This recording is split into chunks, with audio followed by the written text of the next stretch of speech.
Halo, aku Chandra. Saat ini sedang bersama seseorang Certified Financial Planner yang merupakan ahlinya di bidang finansial. Tentunya juga sudah sering memberikan coaching tentang finansial. Kita kenalan dulu dengan Mbak Prita Gozi. Halo Mbak Prita. Halo, apa kabar? Baik, Mbak Prita gimana kabarnya saat ini? Alhamdulillah baik. Boleh dong kenalan dulu kepada Besti Bulog dan juga ceritain nih kesibukannya saat ini apa?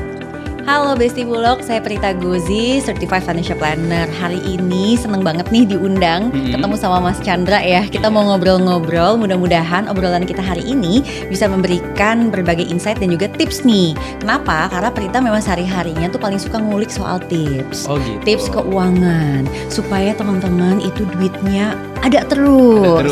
Kalau nggak ada, gimana jadi ada? Kalau udah ada, gimana makin naik? Gitu kan ya? Itu yang paling penting, bener nggak ya? Jadi kesibukan aku seputar itu. Sekaligus aku adalah ibu dari 2 orang anak. Jadinya kalau lihat barang-barang di sini, ini kok kayaknya jadi inget mau belanja bulanan ya? Gitu. Jiwa ibu-ibu banget ya. Iya dong. Aduh, untuk keluarga di rumah pastinya produk-produk Bulog sangat luar biasa. Mbak Prita, boleh dong kenapa hingga akhirnya terjun di dunia edukasi keuangan saat ini? Ya, karena memang dasarnya tuh Prita suka banget berbagi. Jadi dulu tuh punya cita-cita yaitu menjadi guru tari balet. Agak nyambung ya? Agak gak nyambung, gimana nih ceritanya? Nyambung banget karena saya dulu memang penari dari sejak taman kanak-kanak sampai dengan dewasa, sampai dengan mungkin hampir menikah ya, mau menikah itu, dan kemudian saya memang sudah jadi guru balet. Awal mulanya memang kepingin banget punya sekolah balet, tetapi akhirnya melipir karena kuliahnya juga akuntansi. Lalu saat ke Australia juga ngambil S2-nya financial planning. Akhirnya pulang setelah beberapa lama punya keluarga sendiri, menyadari bahwa wah, ilmu mengelola keuangan atau financial planning itu ternyata penting banget untuk rumah tangga. Nah, di situ tuh baru muncul rasa ingin berbagi, kayaknya yang butuh juga banyak barangkali ya di Indonesia. Jadi deh sudah 17 tahun saya dan di dunia edukasi ini sudah 17 tahun jalannya. Betul, 17 tahun bersama dengan Zep Finance. Jadi saya tuh punya kayak semacam kantor gitu ya. Terus di situ kita memang fokus banget nih ke literasi keuangan. Jadi kita udah punya tim yang lumayan besar gitu. Karena 17 tahun ya gitu. Jadi udah banyak berbagi dari mulai anak-anak sekolah sampai dengan yang pensiunan. Pas banget nih untuk Besti Bulog juga dari semua kalangan nih Mbak Prita. Mungkin Besti Bulog akhir-akhir ini merasa gaji baru masuk, tapi tiba-tiba dia sudah habis, bingung nih kemana sih keluarnya gitu. Dan harus menabung mulai dari mana atau bahkan merasa tertinggal. Tentunya Besti Bulog di episode kali ini kita akan membahas tuntas dan mendengarkan tips dan trik bagaimana memplanningkan finansial ala Mbak Prita Gozi.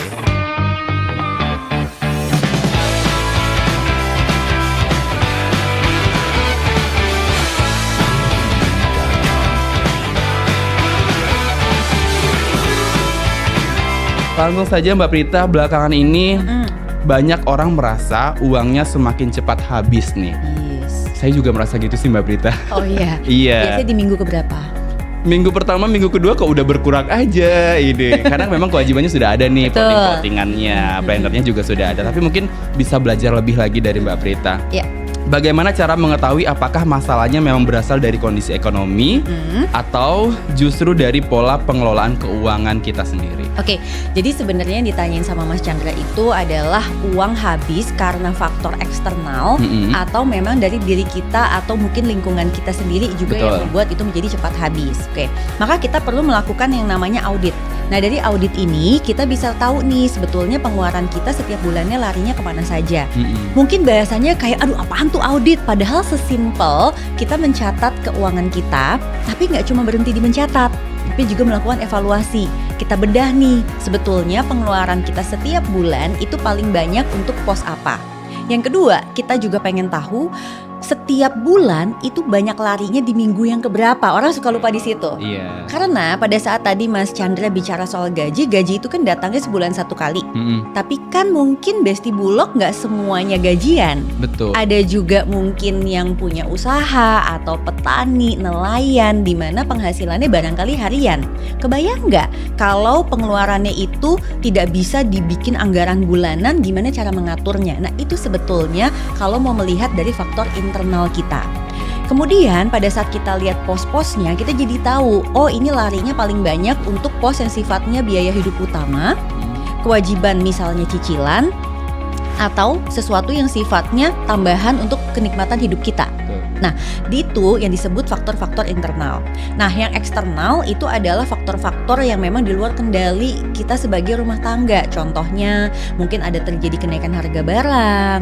Ini kita sebutnya inflasi, di mana mungkin penghasilannya masih sama, tetapi kenaikan di luarnya lebih tinggi. Nah, pada saat ini yang terjadi, ya pastinya dia harus melihat kan apakah dia harus berhemat atau dia punya peluang untuk menambah penghasilannya dia. Jadi kira-kira itulah cara kita mengetahui, oh kalau sampai uang kita habis sebelum dapat uang lagi, itu sebetulnya sebabnya di internal atau eksternal. Jadi kita langsung tahu nih solusinya apa gitu. Berarti langkah pertamanya tentu kita harus bikin auditnya dulu. Yes. Jadi kita evaluasi nih, kita dapatnya sekian, terus pengeluarannya untuk apa aja. Betul. Dan juga kita sudah ada planning yang tercatat lah. Yes. Karena selama ini saya juga yang gede-gede mungkin tercatat lah ya Mbak. Tapi yang kecil-kecil kadang kita untuk makan, jajan atau segala macam itu kurang tercatat. Jadi secara finansial itu yang tidak terplanning selama ini. Itu menjadi evaluasi dan diaudit. Tapi Mbak Prita, di tengah kondisi ekonomi saat ini, kesalahan apa sih yang sering dirasakan atau dilakukan oleh masyarakat menghadapi finansial yang tanpa mereka sadari itu sendiri? Oke, yang paling pertama adalah lupa membuat anggaran. Jadi mungkin sometimes ya aku paham banget nih, orang-orang mungkin ada yang lelah atau capek atau aduh rasanya kok ini tidak semakin membaik seperti itu ya. Terus males gitu loh, biarin aja deh apa adanya, terus biarin aja mengalir begitu saja. Padahal itulah letak kesalahan pertama tuh Mas Chandra. Harusnya kita tetap membuat yang namanya budgeting atau anggaran. Nah, anggaran ini nanti kita bagi menjadi 3 pos besar. 3 pos besar apa aja tuh kalau boleh? Yang pertama bahasa Inggrisnya tuh living. Nah, isinya ini ada cicilan, terus ada biaya hidup utama, misalnya juga termasuk kalau dia ada kontrak atau misalnya dia punya anak, ada dana pendidikan anak tuh, uang sekolahnya, terus untuk kesehatan dan lain-lain. Jadi sifatnya pengeluaran yang harus dikeluarkan, kalau enggak orang ini tidak bisa hidup. Makanya namanya living. Itu living ya. Betul. Yang kedua, posnya ini adalah playing. Nah, kita kan manusia itu kan pasti kepingin dong bersenang-senang, betul nggak? Nah, ini tuh misalnya kayak kita kepingin jajan untuk menyenangkan diri kita, atau mungkin kita pengen belanja-belanja online untuk menyenangkan diri kita, atau mungkin juga plesir atau liburan, kira-kira seperti itu. Nah, yang terakhir adalah saving. Saving ini tujuannya dari penghasilan kita sebisa mungkin ada yang masuk ke dana darurat, ada yang mungkin masuk ke tujuan-tujuan keuangan. Contohnya, ada yang mau beli rumah, ada yang kepingin punya dana usaha, ada yang kepingin untuk dana kuliah anaknya, atau bahkan untuk dana pensiunnya. Nah, cara ngebaginya adalah 50% living, 50% living, 20% playing, 30% saving. Berarti 50%-nya untuk living, 20%-nya untuk playing, 30%-nya untuk saving. Nah, itu idealnya. Nah, pada saat orang tidak bisa menggunakan ideal ini Mas Chandra, biasanya mereka menyalahkan keadaan. Makanya kadang-kadang nih ya, kalau misalnya kita di media sosial ada yang misu-misu atau marah-marah karena nggak bisa nih living. Paham Prita, namanya juga baru pertama kali belajar, betul nggak? Kan susah dong untuk langsung menjadi ideal. Jadi kalau misalnya belum bisa ideal, jangan berkecil hati. Oke, kita mungkin boleh aja nih livingnya 90% dulu, nggak apa-apa. Terus savingnya usahain tetap 10%, berarti playingnya jangan dulu. Gitu caranya. Gimana sampai akhirnya tercapai tuh livingnya 50, playing yang paling kecil, savingnya di tengah-tengah. Gitu. Jadi itu kesalahan pertama adalah tidak punya anggaran. Kesalahan yang kedua adalah dia mengabaikan tadi tuh biaya-biaya kecil yang tadi Mas Chandra sempat mention. Aduh kalau kecil-kecil gitu ya, itu kayaknya ya udah lewat begitu aja. Nah, sebenarnya jangan sampai lewat begitu aja. Tapi kan kalau dicatat satu-satu males banget ya. Makanya konsep living, saving, playing tadi itu bisa kita gunakan dengan membagi rekening kita. Jadi contohnya di bagian yang playing, selama jatah saya sekian rupiah, ya udah biarin aja nggak apa-apa. Selama kita bisa menggunakan jatah tersebut sampai dengan penghasilan berikutnya datang, berarti kamu udah hebat. Gitu. Jadi nggak harus kita ngitung-ngitung nih, oh ini dulu 30% atau belum gitu ya. Berarti kita nge-plottingnya udah di awal. Betul. Nganggarinnya udah di awal, rekening A 50% untuk living tadi, rekening B 20% untuk playing, dan 30% untuk saving udah di rekening satu lagi. Betul banget. Gitu. Jadi setiap kita mau transaksi, oh ini kegiatan gue main-main nih, nongkrong, jalan-jalan gitu. Itu berarti rekening playing. Iya, gitu. bener banget. Jadi Untuk selama bayar, pakai dari situ nggak apa-apa Mas. nggak apa-apa. Berarti untuk bayar listrik segala macam, rekening living. Betul. Bisa ya di situ ya. Yes. Tapi sebenarnya itu idealnya. Tapi kalau misalnya sesuai kebutuhan saat ini masyarakat yang ternyata saya lebih dominan di living dulu nih besarannya gitu, itu nggak apa-apa. Nggak apa-apa, itu tadi Prita bilang, jangan berkecil hati, jangan menyalahkan sistemnya. Sistemnya nggak salah, kitanya aja belum bisa. Jadi nggak apa-apa, kita sesuaikan. Oke, livingnya baru bisa misal tadi 90% atau mungkin malah 100%, nggak apa-apa. Tapi syaratnya no pinjol, no pay later. Oke, itu bahaya sekali. Bahaya sekali Mbak Prita. Cuman berbicara tentang ideal tadi, Mbak Prita Besti Bulog juga pastinya. Banyak orang merasa serba salah antara harus berhemat atau menikmati hasil kerja kerasnya. Yaudah self reward gitu-gitu, kebanyakan yaudah self reward gitu. Menurut Mbak Prita sendiri, kapan seseorang perlu lebih ketat mengatur pengeluaran dan kapan masih boleh menikmati hidup tanpa merasa bersalah? Oke. Pertama pastinya adalah tergantung penghasilan kita berapa. Jadi biasanya nih kalau pengalaman saya ngelihat dalam rumah tangga itu segampangnya ya sebenarnya dibagi 3 aja. Bagi Pertama, penghasilan lebih besar daripada pengeluaran. Enak tuh, karena kan berarti dia punya sisa, dia bisa nabung. Terus sih mau tiap bulan self reward bisa, gitu ya. Terus yang tengah-tengah nih, penghasilan dan pengeluaran impas. Nah kalau impas ini artinya dia mesti lebih berhati-hati. Pertanyaannya self rewardnya maunya yang kayak apa? Contoh, Mas Chandra lagi kepengen self reward apa? Coba sebut deh. Gak apa-apa, sebut aja. Self rewardnya punya mobil gitu ya. Itu bukan self reward, itu mah cita-cita gede banget punya mobil. Mobil tuh besar banget ya Besti. Ya, mungkin jalan-jalan gitu. Ya bebas, misalnya jalan-jalan kan juga bisa kita pilih ya. Misalnya kalau kita sekarang lagi taping di Jakarta nih gitu ya. Mungkin pergi ke Anyer, pergi ke Bandung itu kan udah jalan-jalan pendek. Tapi kalau mau yang lebih panjang misalnya ke Bali gitu kan, contohnya gitu. Nah kalau misalnya ke Bandung, masih bisa kita manage, ya mungkin ambil dari budget bulanan bisa. Tapi kalau misalnya let's say ke Bali, agak mesti nabung dulu, berarti dia harus punya kayak semacam self reward saving. Yes, baru kemudian setelah uangnya terkumpul dia pakai. Itu syarat untuk yang penghasilan dan pengeluarannya impas. Nah kalau yang penghasilannya bahkan lebih kecil daripada pengeluaran, I'm so sorry belum bisa. Nah inilah dia harus belajar berhemat supaya dia paling enggak nyampe nih ke penghasilan dan pengeluaran impas gitu. Berarti memang yang harus difokuskan saat ini ya bagaimana pengeluaran itu bisa seimbang sama penghasilan. Betul. Gitu. Berarti bisa mengakurasi apa-apa yang tidak diperlukan. Betul. Begitu. Tapi udah pastikan presentasinya memang besar di bagian living tadi ya. Kebanyakan gitu. Dan Mbak Prita, kita sering mendengar istilah financial wellness atau kesehatan finansial dengan berbagai tekanan ekonomi saat ini. Apakah konsep tersebut masih realistis dicapai oleh masyarakat? Nah, orang tuh kadang ya suka berpikir gini nih Mas Chandra, financial wellness itu artinya saya kaya raya, bukan itu. Jadi financial wellness itu sebetulnya adalah kesehatan keuangan secara holistik. Holistik tuh artinya menyeluruh. Jadi nggak cuman uangnya secara rupiahnya sehat, tetapi juga mental si orang yang punya uangnya juga sehat. Betul. Karena nggak semua punya uang kita sehat ya. Ya emang. Buktinya banyak loh, udah banyak uang gitu kan, nggak puas-puas contohnya gitu. Atau misalnya merasa bahwa ngambil pinjol atau pay later tuh hal yang biasa banget. Gampang lah nanti bisa diselesaikan. Atau enak aja minjem sama orang tapi terus giliran ditagih lebih marah gitu kan. Itu kan berarti kan ada sesuatu nih dalam mental health dia yang tidak cocok nih dengan kemampuan dia mengelola keuangan. Jadi kalau kita pakai teorinya nih berdasarkan Consumer Financial Protection Bureau, itu ada 4 hal yang memang menjadi patokan kalau seseorang mencapai yang disebut dengan financial wellness. Yang pertama adalah dia tuh punya kendali atau control terhadap keuangan hariannya dia. Makanya bahasa kata kuncinya kan kendali ya. Kendali itu kan artinya pengendalian diri. Terlepas berapapun penghasilannya, kalau dia mampu mengendalikan dirinya dia, berarti dia udah checkpoint pertama bagus. Berarti orangnya harus mature, dewasa. Dan maturity ini tidak berhubungan dengan usia, setuju gak? Betul. ya. Betul. Kalau Mas Chandra merasa diri Mas udah mature atau belum? Saya berusaha untuk mature. Oh ya, boleh.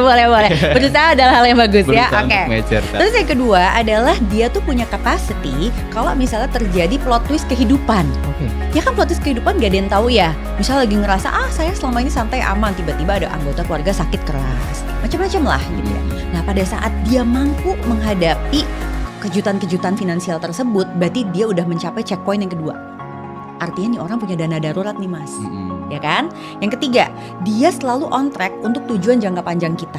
Nah, sebagai Besti Bulog, tujuan jangka panjang kita itu sebenarnya adalah pensiun, betul nggak? Karena suka tidak suka semua orang ya secara manusiawi kan akan berkurang ya fisik dan kemampuannya. Otomatis di masa tua kita tidak ingin menyusahkan orang. Betul. Makanya kalau dia dengan segala plot twist, dengan segala naik turun income, tapi dia tetap ongoing kepada tujuan jangka panjang, aslinya dia udah berhasil tuh checkpoint yang ketiga. Yang terakhir checkpointnya adalah dia punya freedom untuk menentukan pilihan. Jadi orang tuh suka salah kaprah dengan financial freedom. Dia pikir, aku bisa belanja tanpa lihat price tag atau tag harga. Bukan itu Besti, bukan itu ya. Bukan itu dimaksud financial freedom. Bukan, ya. financial freedom itu artinya dia punya kapasitas untuk memilih. Contoh, seorang perempuan, oke? Terus dia punya pilihan hidup, tidak perlu bekerja. Paham kan? Iya. Mungkin karena dia harus mengurus anaknya atau kebutuhan khusus dan sebagainya, tapi tanpa dia bekerja, itu semua yang tadi Prita sebut 3 sebelumnya itu tercapai. Artinya dia punya freedom to choose, betul nggak? Betul. Pria, dia punya freedom to choose untuk mengambil pekerjaan yang memang sesuai dengan hati nurani dia, misalnya begitu. Dia nggak ada paksaan, nggak ada keterpaksaan. Wah, itu udah nyampe wellness yang keempat. Jadi Prita ulang, cuma ada 4 ya. Yang pertama dia punya kendali. Yang kedua itu dia bisa mengatasi kejutan. Okay. Yang ketiga dia on track ke jangka panjang. Dan yang terakhir dia bebas memilih. Luar biasa, 4 itu memang kita harus kuasai ya, Prita ya tentunya. Tapi bicara masalah dana darurat nih, Prita. Kalau seseorang sedang berusaha memperbaiki kondisi keuangannya saat ini, mungkin Besti Bulog banyak yang mulai, udah deh saya mau memperbaiki nih kondisi keuangan yang ke depan juga nggak tahu bakalan seperti apa begitu. Itu kan ada yang perlu hal yang tidak terduga juga mungkin pasti bakalan kita alamin gitu-gitu.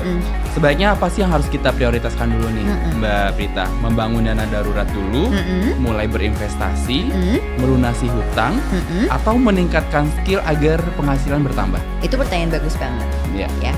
Dan biasanya tuh saya sering banget nanya seperti itu kalau lagi mengisi seminar atau talk show. Jadi saya tanya nih, coba bikin urutan ya. Mana duluan? Dana darurat, lunasin utang, investasi, atau cash flow positif? Rata-rata orang jawabnya adalah lunasin utang. Itu salah. Karena kalau cash flow dia tidak positif, tapi dia sibuk lunasin utang, artinya dia gali lubang tutup lubang, betul nggak? Betul. Jadi jawaban yang paling benar adalah nomor 1, cash flow dia harus positif dulu. Nah cara dia cash flow positif itu kan cuma 2, berhemat atau income-nya nambah. Gimana cara income-nya nambah? Berarti skill-nya harus ditambah. Kalau dia mampu berhemat, monggo aja silahkan. Tapi pertama itu syaratnya adalah cash flow dia atau arus kas dia, penghasilan pengeluaran itu harus positif. Dari situ setiap dia bayar utang, utangnya pasti berkurang karena dia tidak bikin utang baru. Kalau utangnya udah berkurang, utang konsumtifnya sudah bahkan minimal banget, baru dia bisa menabung untuk dana darurat. Kalau dia udah punya dana darurat minimal 3 kali pengeluaran rutin bulanan dia, baru dia bagus untuk berinvestasi. Jadi semua tuh ada step by step gitu.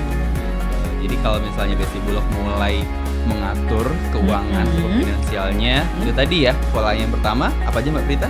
Pertama cash flow-nya harus positif dulu, baru bayar utang. Oke.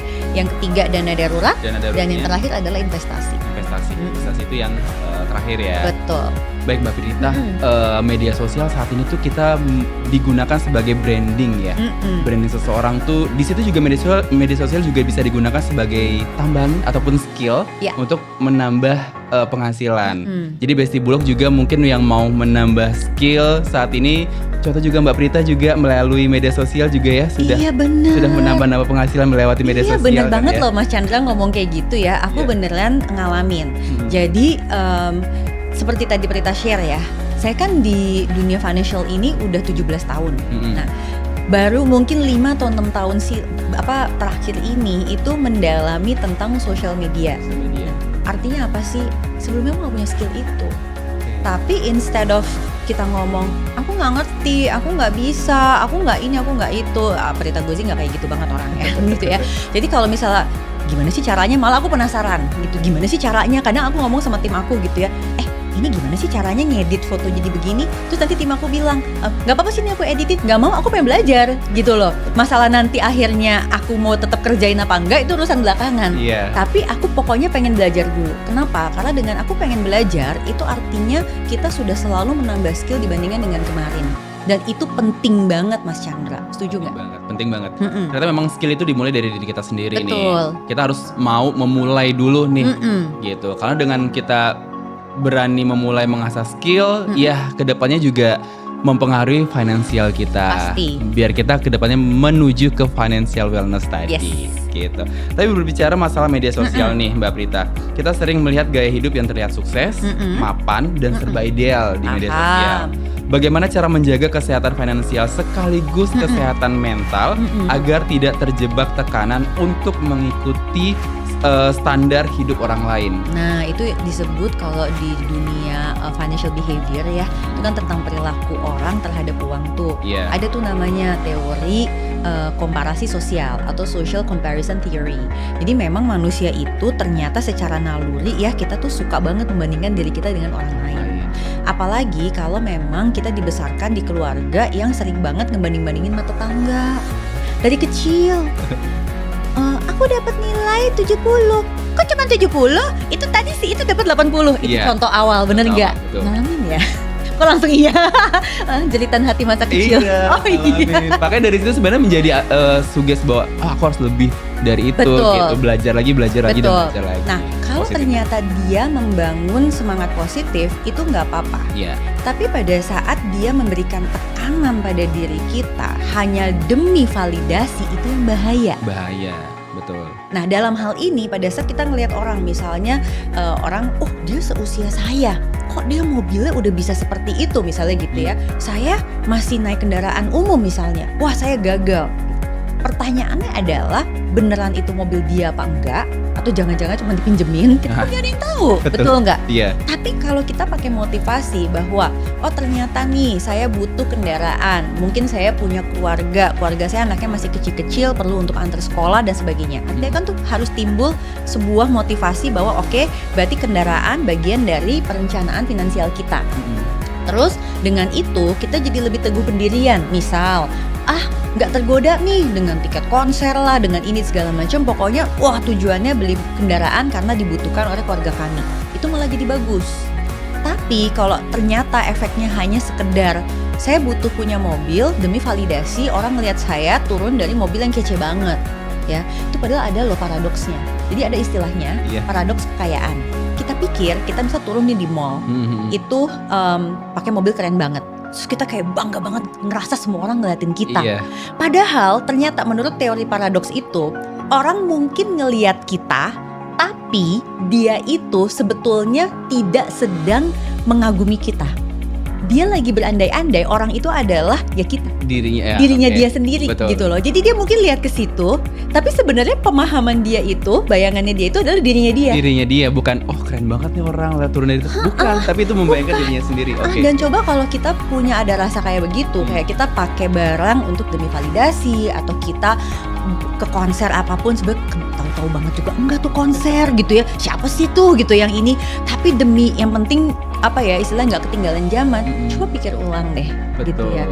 What do you search in life gitu loh, dan apa sih yang dikejar? People don't actually care, tau gak sih? Jadi gak usah pikirin, pun juga ada yang komentar, kok kamu gak pernah bisa, biarin aja.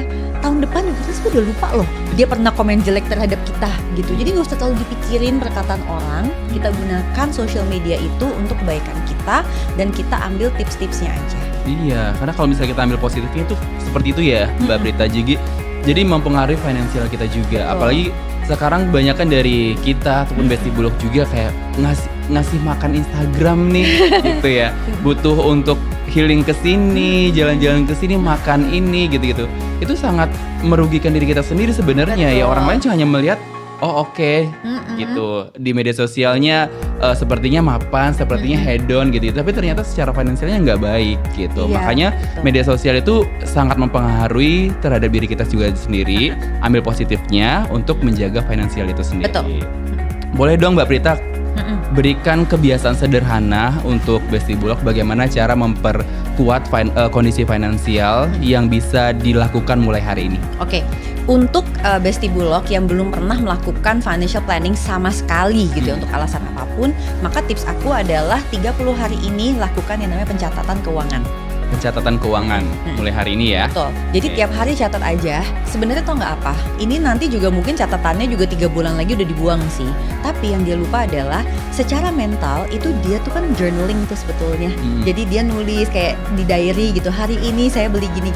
Iya. Akhirnya itu sebetulnya dalam alam bawah sadar dia. Nanti dia akan ngeh sendiri. Oke, kebanyakannya di sini. Jadi nanti timbul tuh kewaspadaan dan akhirnya kendali diri. Nah, untuk Besti Bulog yang memang sudah berhasil melakukan itu, saya punya tips yaitu bagaimana mulai menabung setiap hari, oke, untuk 30 hari ke depan. Namanya Hapsari. Hapsari, oke. Hanya perlu selembar aja sehari.